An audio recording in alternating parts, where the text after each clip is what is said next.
Now, tell us, convince us, convince the public watching right now na itong hinihingi nyo na ibabalik na 45 billion, na ito po ay hindi insertion, na ito po ay hindi pork barrel.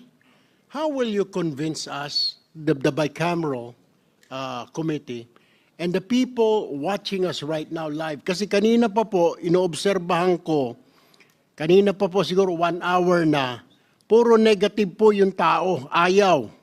Ibubulsa lang yan, balik na naman sa dati, nanakawin lang yan, puro ganun. Walang nagsabi na good job, maganda yung patutunguhan. Wala po eh.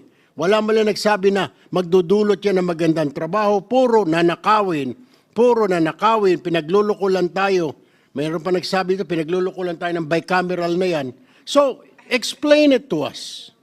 Tell the public, convince everybody na ito po ay hindi pork barrel, na ito po ay hindi insertion tulad ng dati, na ito po ay mapupunta sa tama, na ito po ay ika nga hindi masasayang. Kasi hindi pa po tayo tapos sa flood control anomaly, ito na naman tayo.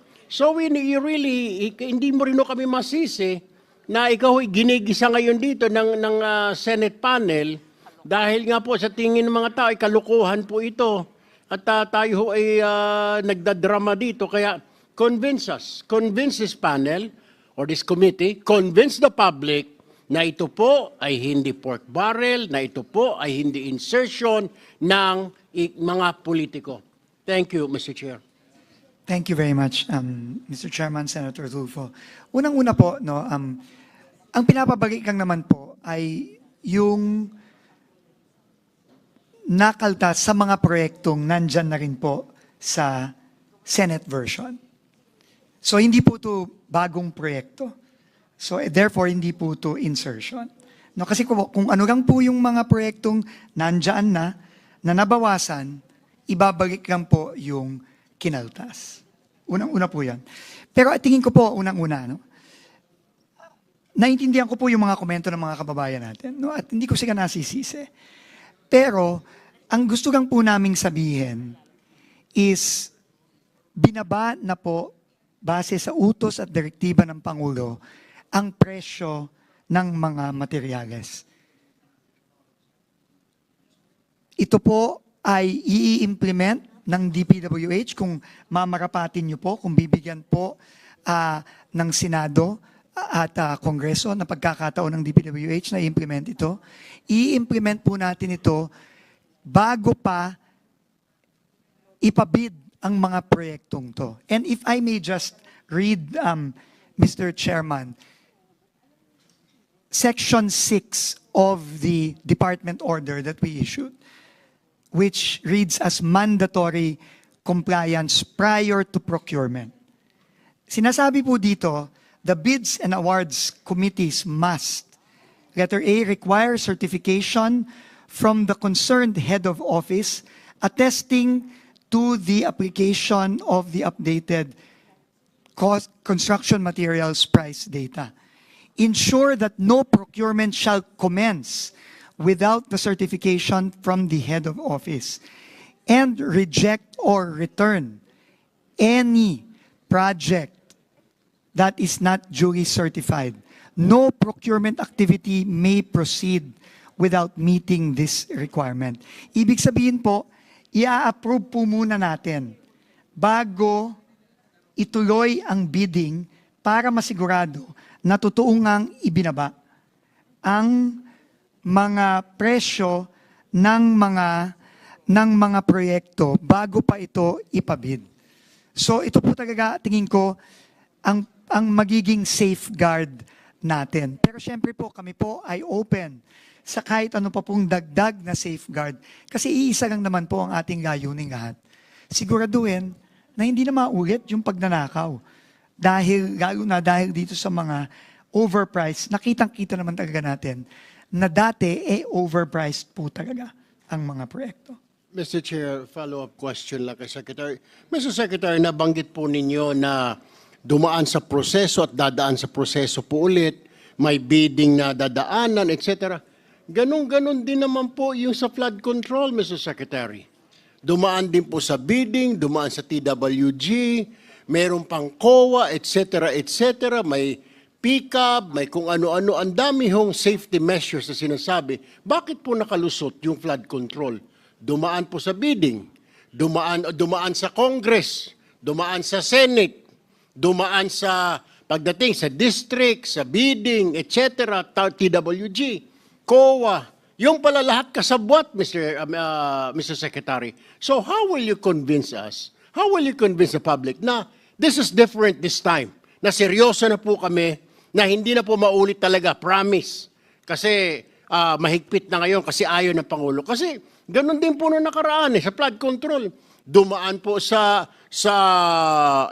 committee, dumaan po sa bicameral, tapos ibinaba na, i-download na po kung saan-saan, may district engineer. Pero ganun din po, nakalusot. May ghost project, merong substandard. Dumaan din naman po yung sa mga bidding, dumaan sa TWG, lahat.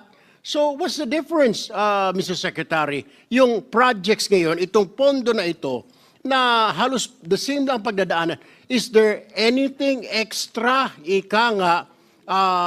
measure na para hindi na po talaga maulit tulad ng nangyari po sa flood control, Secretary Vince? Mr. Chairman, Senator Tulfo, may malaki pong pagkakaiba ngayon. Ang pinakamalaki pong pagkakaiba ngayon ay yung direktiba at ginawa ng DPWH ayon sa direktiba ng Pangulo na ibaba ang presyo ng mga materyales. Hindi pa po ito ginagawa. Hindi pa po ito ginagawa sa tagal-tagal na sa DPWH na ibinaba at ipinareha sa presyo ng merkado ang presyo ng simento, presyo ng bakal, presyo ng buhangin, presyo ng graba. Hindi pa po ito ginagawa. Yun po ang malaking pagkakaiba, Mr. Chairman, ngayon. That's all for me, Mr. Chair. Thank you. Thank you.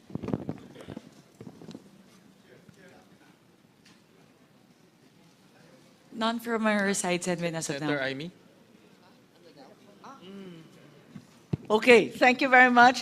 Very simple question. Real talk lang po. Kasi eto nga, nandito tayo na galit lahat ng tao. Parang linoloko naman tayo nito. Kayo nagpakaltas, ipapabalik muli. Ano ba, sa loob ng 2 buwan, ipapakaltas ba ulit? Gusto kong malaman, real talk konti ilan ba talaga at alin ba yung mga project na dumaan na sa early procurement sa panahong ito? Ilan ba talaga? Meron ba na mga projects na pinag-uusapan na nasa loob ng NEP sa budget ng Pangulo, nag-undergo na ng early procurement? Meron na ba? Kasi ang balita, takot lahat. Totoo bang meron o hindi? Wala pa pong dumadaan sa early procurement dahil po hindi pa klaro kung ano yung mga proyekto talagang mapapasa. Wala pa po. Siguro kayo, wala ni isa, Opo. zero. So wala tayong pinag-uusapan, tama po ba? Sa ngayon. Sa ngayon po, wala pa po.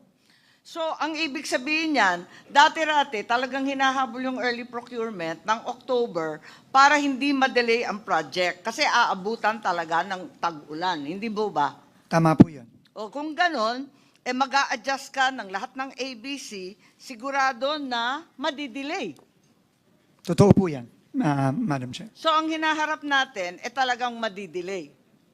Opo, dahil po na-delay ang early procurement, marami pong mga proyekto for 2026 na madidelay. Sigurado So ang po yan. hinaharap natin, talagang malungkot ang first and second and even third quarter, aabutin ng ulan. Yung tamang projection lang, kasi nag-expect ng tao, dadagdagan, papabalik mo. Pagkatapos, madidelay rin pala. Ano naman ang bisa nun? Para kay pa? Ang bisa po noon, matutuloy pa rin po yung mga proyekto, Madam Chair. Madidelay lang nga po dahil extraordinaryo po itong panahon natin, Madam Chair. At tingin ko po, prudent din po, tama din po, na hindi muna magsimula ng early procurement. Dahil unang-una, hindi pa po sigurado kung ano ang mga project na papasa ng Kongreso. At ikalawa, dahil nga po nagbaba tayo ng presyo ng materyales ngayong fourth quarter. ganun pala, wala pala tayong pinag-usapan at talaga naman haharapin natin 3/4 worth of delay. Tama naman yung mga nag-text po sa atin na lokohan na lamang to. I truly resent the fact that the BICAM is being hostaged by the Secretary of the Department of Public Works and Highways. At kung tunay na wala kayong tiwala sa sino mang district engineer, hindi po ako abogado ng Public Works, dapat tanggalin na lang ninyo lahat kasi pinapadagdagan mo yung budget, tapos yung mga mag-i-implement, wala kang tiwala, ano naman kami? Susunod sa iyo na kayo mismo walang tiwala sa isa't isa? Tama ba yun? Yun lang po. Salamat po, if I may just respond to that po, ma'am. Unang-una po, hindi po pwedeng huminto ang trabaho sa DPWH. Napaka-importante po ng ginagawa ng DPWH. Habang ginilinis natin ayon sa utos ng Pangulo, ang departamento, hindi po pwedeng huminto. Nakita na po natin ang epekto sa ekonomiya nitong nakaraang third and fourth quarter. So we are doing the best we can given the current situation, Mr. Chairman, Madam Senator. Yes, Secretary Vince, hindi kita pinahihinto sa trabaho mo. Pinamamadalingan namin. Ikaw ang humihinto sa trabaho namin dito sa BICAM at papalit-palit ka ng sinasabi. Yun ang problema. Hindi po ako papalit-palit ng sinasabi, Madam Chair. Ako po, iulitin ko, nagpunta lang po ako dito para ibahagi sa bicameral conference yung nakikita po naming epekto nung pagpasa ng third reading version ng Senado. Yun lang po. Ngayon, nasa Senado na po yan at nasa bicameral conference, nasa Kongreso, kung paano po magpo-proceed dito. At yun naman po, syempre, tatanggapin lang naman po ng ehekutibo kung ano man po yung decision na yan. Maraming salamat po. Senator Pia?